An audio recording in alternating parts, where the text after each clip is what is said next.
Mazda.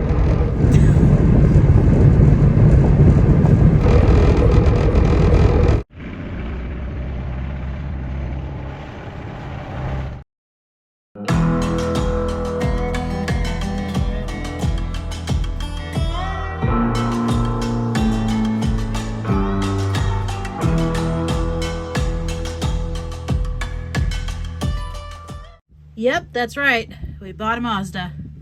Because somebody didn't think the Mustang was a good enough family car. Yeah, it's a damn Ford. It's probably gonna break down. So our youngest son started soccer, and it seemed only fitting that we got a soccer mom-mobile. So we purchased a 2017 Mazda CX-5.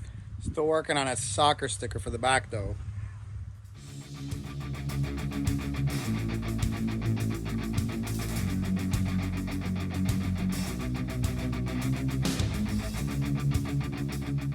And this thing is actually pretty nice for a mom car. It's got all-wheel drive, and the only thing it's missing though is that turbo. So my favorite part is the seats. It's got the leather with the suede inserts. I think that's really cool.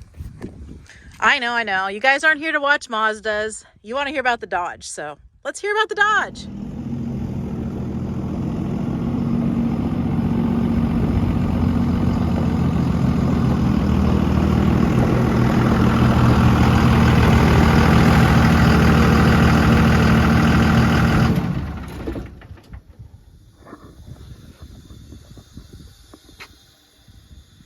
Legendary. Look at all my stuff. Look at all our mess. Look at all my stuff. Look my stuff. Look at all my stuff. Look at all my stuff I have. That doesn't run. That doesn't run. Well, I guess that's the only two that doesn't run. Well, that one runs, but not very well. That one runs, but not very well. I'm swapping these horrible seats out for those factory seats, because these seats have a bracket, they're aftermarket, and they make you sit way high, so you're rubbing your head on the roof of the car. And Alice is tall. She's like 6'4", 6'4". You know, you're 6'4".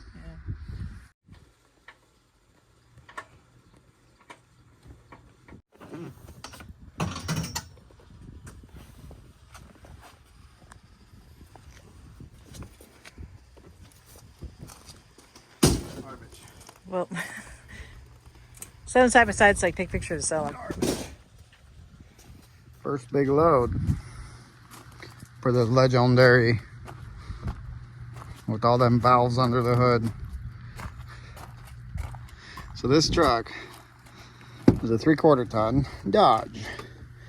Don't mind the mess down there, it's already been in use. All the doors work, which is a plus. The interior is in very nice shape for a Dodge. I mean, like, it's almost factory. The steering is active shit steering. Excuse my language, but it's true. Every second gen, maybe even third gens. NV4500, manual 5-speed, manual transfer case. This truck has 282, almost 283,000 miles. There's the man pedal. There's the man's mission again. The dash, well, we're not going to talk about that. Like every second gen. It's not there. It's got a skin on it.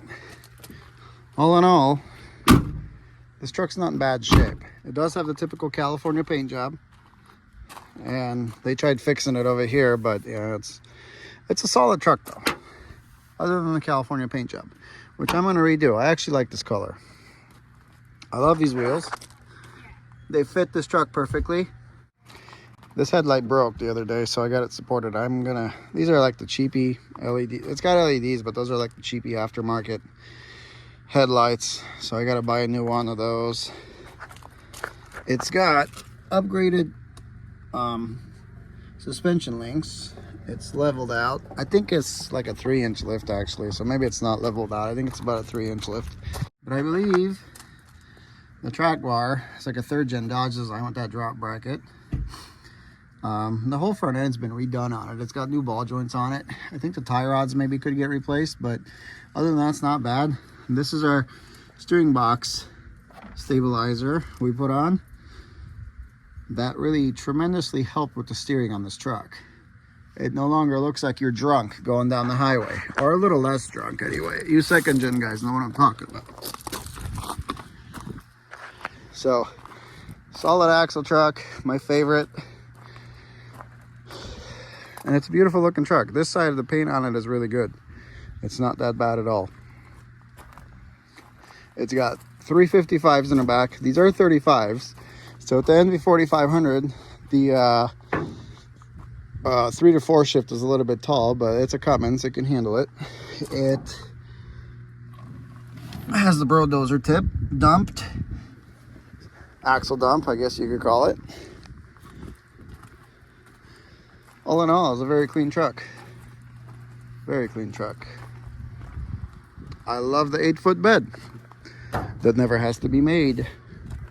It's my favorite. This side.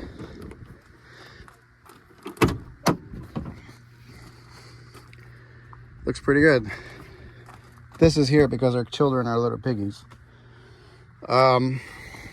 Second gen stuff. Even has the factory owner's manual.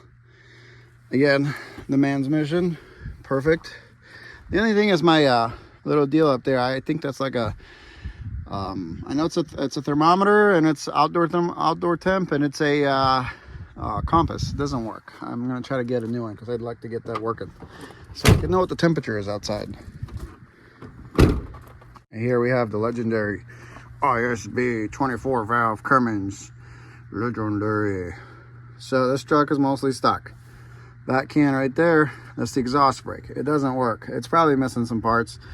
Oh, our radiator's finally holding pressure. This cap, I think somebody replaced this radiator with an aftermarket one, and the cap doesn't reach way down in there, so I had to double stack the gaskets. The guy replaced the Hydro Boost before we bought it. So it's a stock HX35 whole set turbo. It's got a K&N intake, which I need to clean. This is for the exhaust brake, I believe, and the exhaust brake has a switch, so it doesn't work. So I'm gonna have to play with it, because it'd be cool to have that working. I really think it'd be really cool to have that working, especially towing that guy back there. Man, that sky looks amazing, doesn't it? Holy crap, that's beautiful. That is beautiful. God's painting a picture tonight. It has studs. It's studded. As far as if the head's been O-ringed or anything like that, or the block, no idea. But I know it's studded. It has a boost elbow for the turbo. Other than that, having a 4-inch straight pipe, it is stock. It has an EGT gauge and a boost gauge, and you see the EGT gauge is on the cool side. I'm going to probably eventually put one there in the manifold, and this truck is going to get a tuner because it's probably less than half the power of that truck, and I'm used to that power, and I want a little bit more power. This thing has 235 horsepower. That truck is probably about 550 to 575, I would guess. Now, these Cummins make a lot of torque when you tune them, and you don't even have to get too crazy with them, because the inline 6, the stroke, makes a lot more torque than the V8 diesels, and that's why the Cummins tow so great, because you don't have to keep them singing, you know. You don't have to keep the RPMs wound up on them. They just go. They just lug and go. VP44 truck, again, 24 valve. It's no 12 valve, but these pumps aren't terrible. It's not like a CP4 when it goes out that takes out the whole fuel system and you got to spend 10 grand on it. These actually weren't bad pumps. You just have to have a lift pump for them, like an Air Dog or a FAS or something. This truck has an Air Dog 150. It's literally a brand new unit. I believe this pump's been replaced also. It's got some sort of a clutch in it as well. It's a Napa clutch, so it's nothing fancy. So eventually we'll probably put a nicer one in it. This is our boost gauge. This stuff over here, that was for the edge monitor that this guy, or the edge tuner that the guy had on it, but it got stuck, so he took it off. So there's no more edge on it. The truck does all right. It's not a powerhouse. It's fun to drive though, because it makes cool noises and it whistles. That turbo over there whistles like a semi truck. So I love that. That's my favorite part. I love these inline 6s. They're super easy to work on. Parts are readily available. And even when this thing breaks down, I can limp it to O'Reilly's and probably fix it myself, because everything is readily accessible. I love these little Cummins motors. I love this truck. 24 valve, mostly stock, 4-inch exhaust, intake, you know, air dog on it. It's studded. NV4500, 355 gears. It's got a limited slip in the back. It is literally the perfect truck. It's got the 2nd gen characteristics, so you got to get used to the steering. That stabilizer helped a lot though, so I'm happy with that. And probably all reliable. Unlike that thing has not been reliable. That thing's cost me way too much money. Way too much money.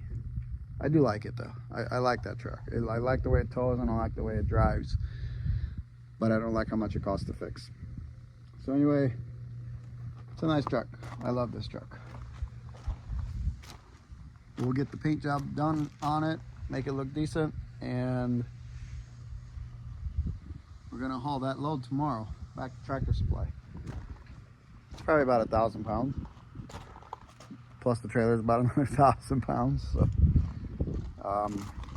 yeah, love it.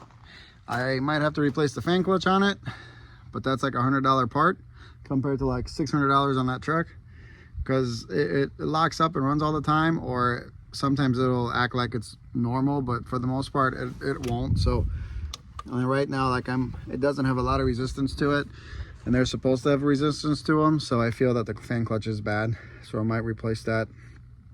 Anyway, today's Sunday, hoping to get a load maybe tomorrow or sometime this week. And I don't really want to bounce around short stuff. I want to get out to the Midwest again, so I think that's what I'm going to hold out for. If Fancy was fixed earlier, we would have been out already on the road, but it's not how it worked.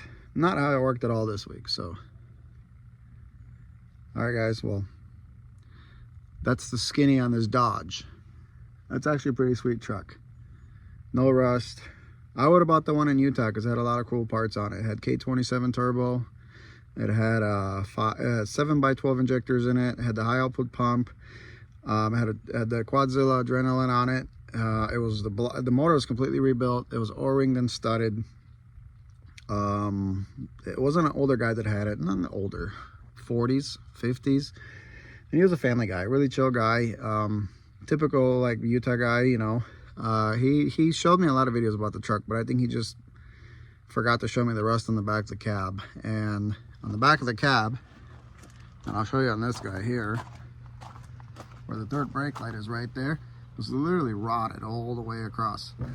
So that wasn't gonna get any better. And then he proceeds to tell me that he was gonna buy his neighbor's 1500 because it was cheap, and he was gonna cab swap the truck. I said, well, I wish you would have told me that, because it would have saved me a 1,500 mile trip, round trip.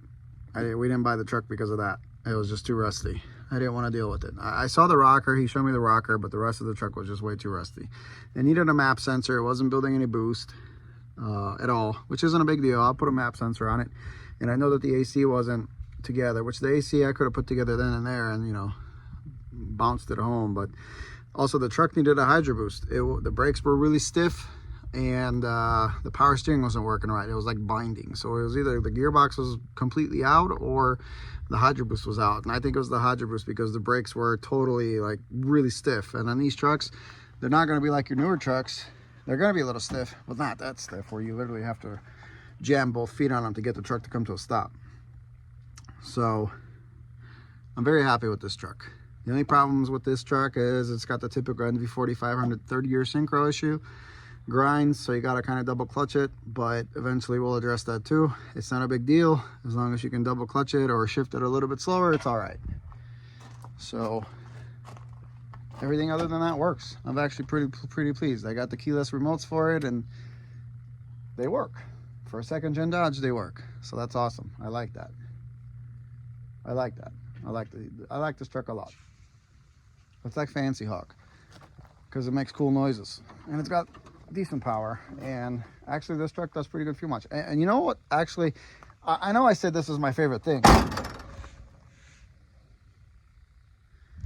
well, my favorite, honestly, one of my favorite things about this truck, it's got a 37 or 38 gallon fuel tank on it. And it gets like 18 miles per gallon because it's stock. They usually do a little bit better, 17 and a half, 18. And this truck weighs 7,500 pounds because we weighed it at the dump today. That's got a 25 gallon tank in it. 25 gallon tank. The most you can put in is 22 and a half before it starts to run out. The short bed Fords, because they had to put a def tank in it. So it took a lot of space from underneath the bed. Now there's room for a bigger tank, but Ford just half-assed it and decided, oh, we're just gonna put this tiny gas fuel tank in it, gas. And the problem with that truck is when you're towing, it gets terrible fuel mileage to begin with. But when you're towing, it gets like 8.5, maybe 9 if you're lucky with the tailwind. So you're literally stopping every 165 to 170 miles to fill that thing up. It's very inconvenient. And the most I've ever really gotten out of that truck was about 340 miles unloaded, just driving it around. And yeah, it's lifted, it's got big tires and all that stuff, but you know, surely you'd think it would do better than 12, 13 miles per gallon. Maybe it does 14 on a good day.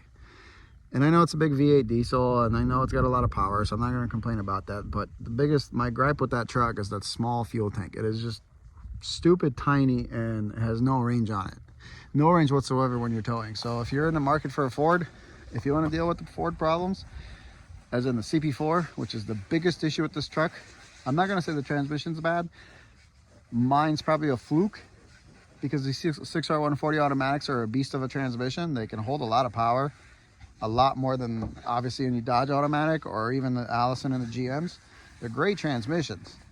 They're not the best shifting transmissions. They're a little sloppy, but they're very strong transmissions. So I'm not going to dog that. But the CP4 in that truck nowadays, to do the whole fuel system in this truck, is about $12,000 to $13,000 now, because of the parts went up and labor went up. So the problem with Ford is they don't fix their problems. Ram, they had the CP4 and the 19 Cummins, high failure rates. They did away with it.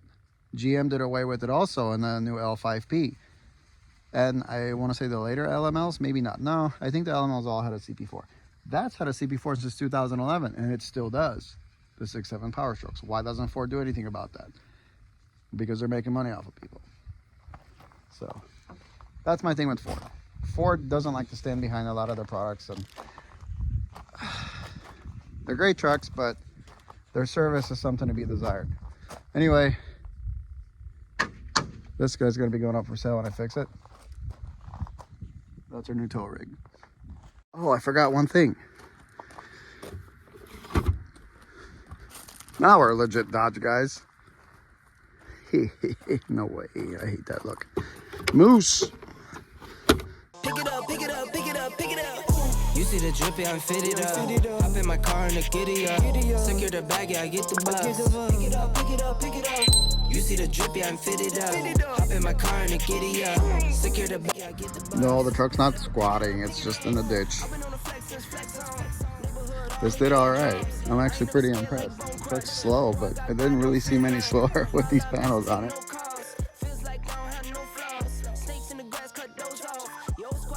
I unfriend you. That's not how it works. That's not how any of this works.